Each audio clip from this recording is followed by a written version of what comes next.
but apparently they're like futzing around with this national monument, which is the Nicole Kidman introduction of the AMC films.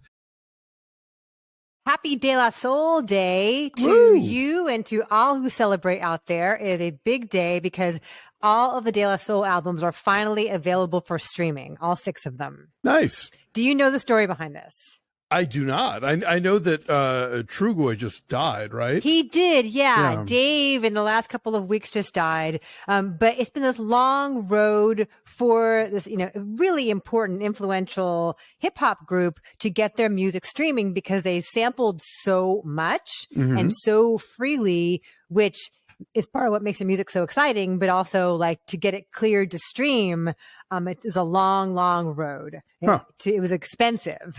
Because they sampled so much. Oh, of course. Yes. Copyright clearances. Total pain in the ass. So they worked for like a year to finally get all their music out there. And today, or like at midnight, just tonight was the night where finally it was all available to stream. It's on Apple. It's anywhere you listen to music where you stream it. And then Trugoy just died a couple weeks ago. But last night they had a big celebration of his life and of their music at Webster Hall in New York. Oh, nice.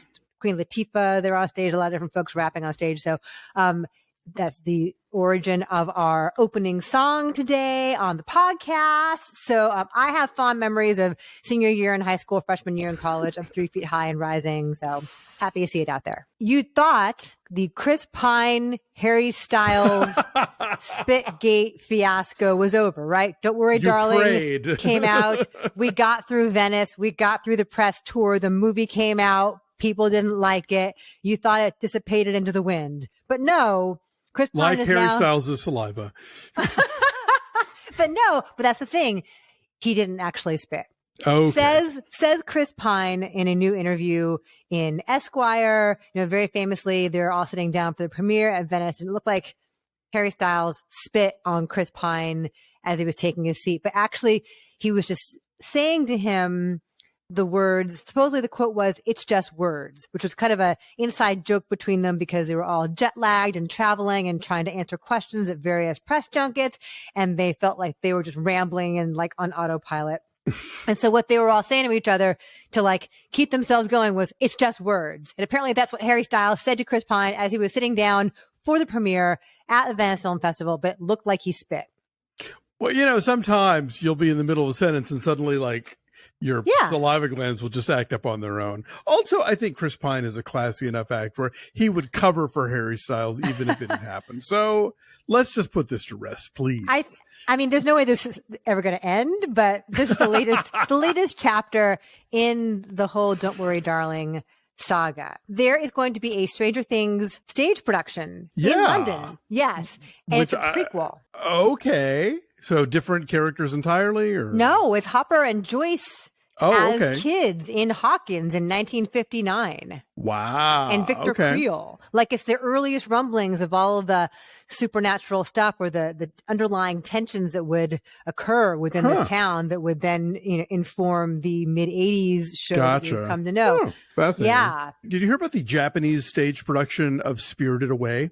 No. They turned the Hayao Miyazaki Oscar-winning animated feature Spirited Away into a stage show starring a, live action little girl, but then like all these people in costumes as like the Radish Spirit and the, all the different like funky mythological characters that are in that movie. Cool. Kind of a Lion King sort of costumey puppet, whatever. Anyway, it's now going to be available in the United States as a Fathom event in April. Oh. So if you are a Studio Ghibli fan and didn't get to make it over to Japan to see this stage production, you can see it in your local theater. That's a really cool idea. Yeah. Yes. And then this Stranger Things production will be later on this year, the end of 2023, and Stephen Daldry is directing it. It was a film. No, it's a stage production. Oh, okay. He's directing it like a theater director. Okay. Sorry. When you said later this year, I thought you meant like it was going to be made available on Netflix or something. No. I mean, maybe like they did with Hamilton. Exactly. Yeah. That's what I would think since it's their baby, That's a cool idea. You know what is going to be in theaters on March 14th on Pi Day? They're going to show Pi, Darren Aronofsky's debut film, March 14th. Pie Day. You can eat pie and then go see Pie. They are doing it for one night only in IMAX. Now, I'm not sure I want to see Pi in IMAX. That's the part that throws me, because I remember that movie being a very kind of, rough black and white. It is, it's a low budget movie. It's got a lot of cool ideas to it.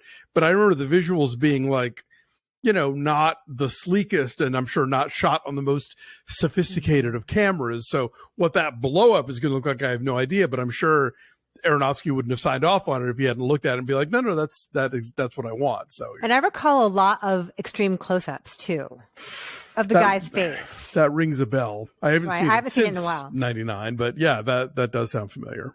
Right. So it's coming out on March 14th. And then at the theaters that are showing it, there's also going to be a live Q&A with Aronofsky and Matthew Libatique, who shoots all his films, and Clint Mansell, who does all of his scores. So that will be kind of a cool thing if you are a fan of his work. And then Fire of Love, a movie that we literally just talked about. Yes. Right? Literally last week, we just reviewed the documentary. This is our fault, I think.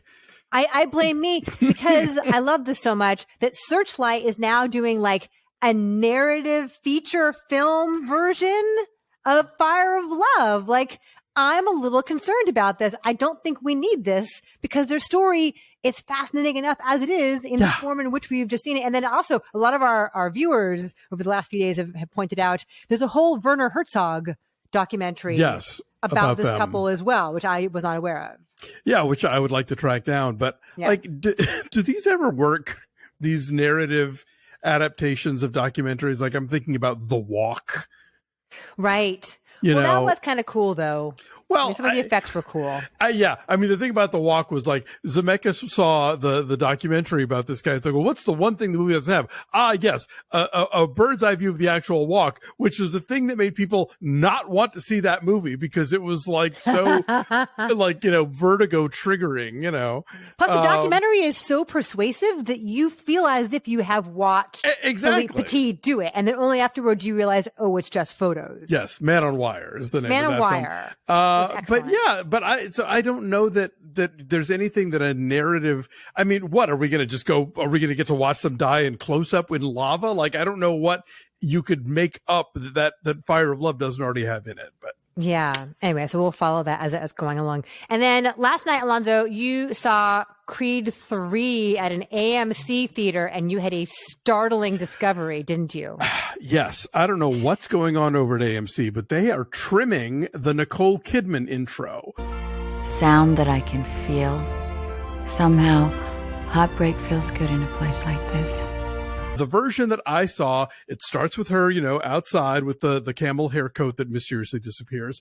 And they took out the hallway segment. Like, she was immediately climbing the stairs of the theater. I'm like, what? What are we doing here? And I mentioned it on Twitter, and everybody's like, oh yeah, they saw there was one where they took the heartbreak feels good line. Apparently that got people complaining. They put that back, but apparently they're like futzing around with this national monument, which is the Nicole Kidman introduction of the AMC films. So, of course, who else but our good friends at the Americana at Brand Memes Twitter account has started a change.org petition to insist that AMC stay with the original version, #release the Kidman cut. We will link to it below. I think we are an engaged and vocal community here at Breakfast All Day, and we can make this happen. Yes. Make your voices heard. Corporate America is not going to get away with this one.